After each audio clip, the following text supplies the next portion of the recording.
Hello friends, नमस्कार। जनक classes में आपका स्वागत है। आज हम गणेश्वर सभ्यता से संबंधित टॉप क्वेश्चन को हल करेंगे।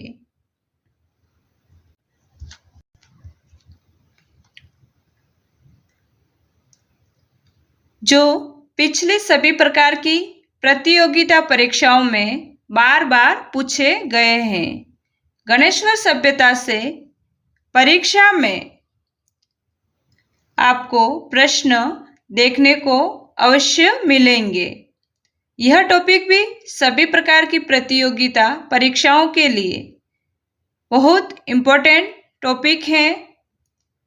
आगे भी आपको इस प्रकार के वीडियो सबसे पहले मिले, इसके लिए आप प्लीज़ वीडियो को लाइक कीजिए, कमेंट्स कीजिए, अधिक से अधिक शेयर कीजिए और जिन्होंने अभी तक चैनल को सब्सक्राइब नहीं किया है तो प्लीज़ चैनल को सब्सक्राइब कीजिए।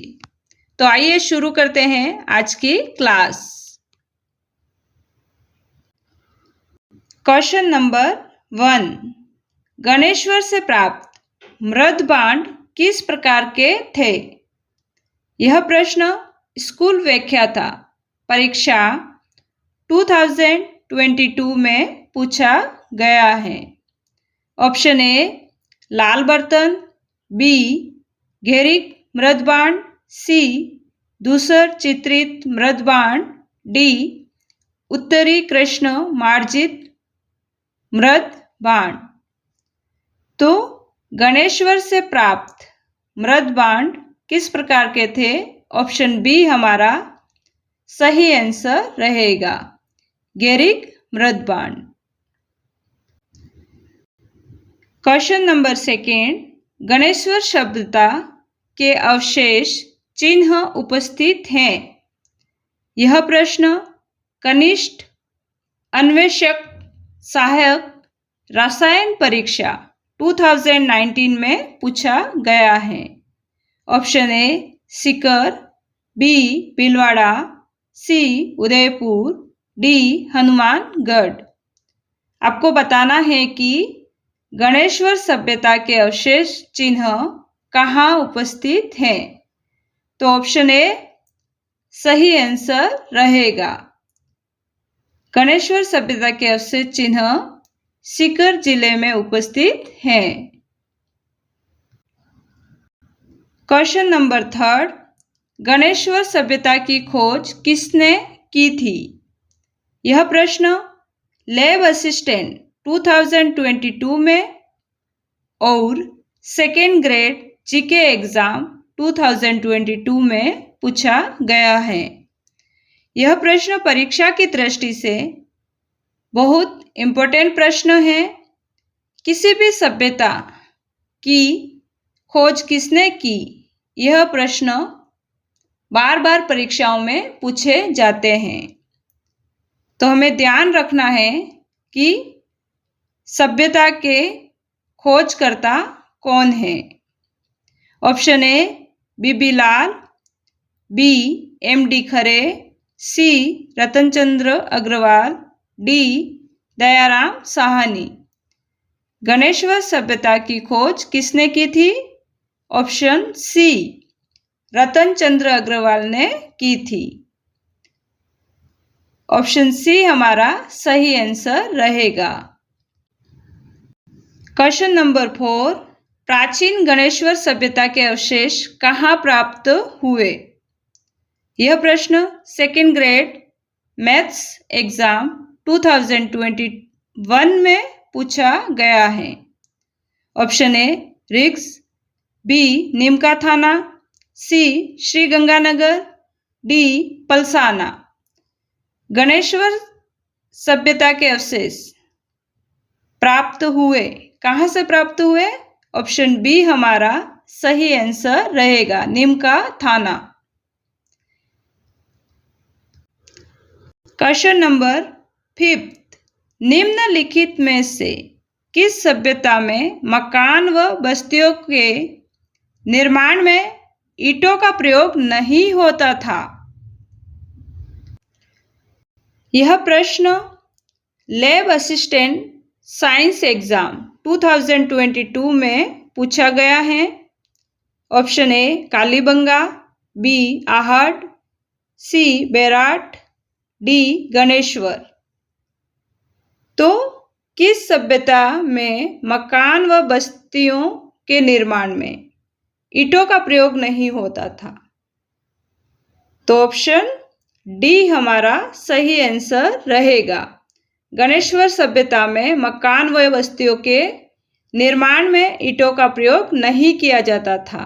इस बात का हमें विशेष ध्यान रखना है। क्वेश्चन नंबर 6, निम्न में से किस नदी के किनारे स्थित गणेश्वर में ताम्रयुगीन सभ्यता के अवशेष पाए गए हैं? यह प्रश्न वीडियो मेन एग्जाम 2022 में पूछा गया है। Option A Luni, B Katli, C Banas, D Chambal. तो किस नदी के किनारे स्थित है गणेश्वर सभ्यता, यह आपको बताना है। तो ऑप्शन बी कांतली नदी के किनारे गणेश्वर सभ्यता स्थित है। ऑप्शन बी हमारा सही आंसर रहेगा। क्वेश्चन नंबर 7, गणेश्वर सभ्यता किस काल से संबंधित है?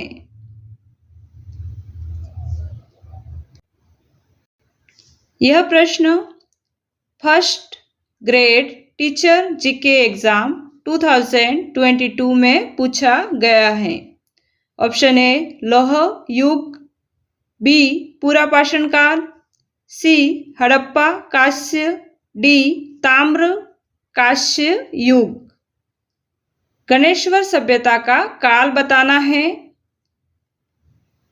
तो ऑप्शन डी हमारा सही आंसर रहेगा, ताम्र कांस्य युग। क्वेश्चन नंबर 8, राजस्थान की किस सभ्यता को ताम्र संचयी के नाम से भी जाना जाता है? यह प्रश्न पीटीआई ग्रेड 3 एग्जाम 2022 में पूछा गया है। ऑप्शन ए गिलुंड, बी आहट, सी बागोर, डी गणेश्वर।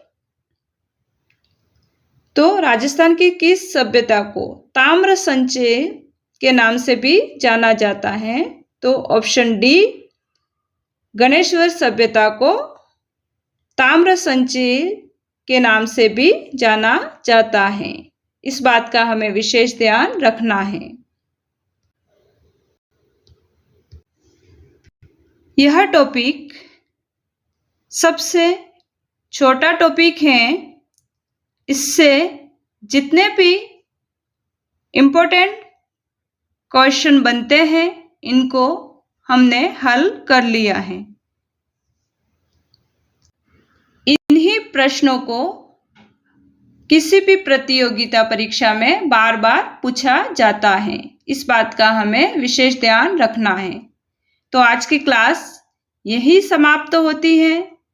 अगर वीडियो पसंद आया हो तो प्लीज़ वीडियो को लाइक कीजिए, कमेंट्स कीजिए, अधिक से अधिक शेयर कीजिए और जिन्होंने चैनल को अभी तक सब्सक्राइब नहीं किया है तो प्लीज़ चैनल को सब्सक्राइब कीजिए। मिलते हैं नेक्स्ट क्लास में। Thank you so much.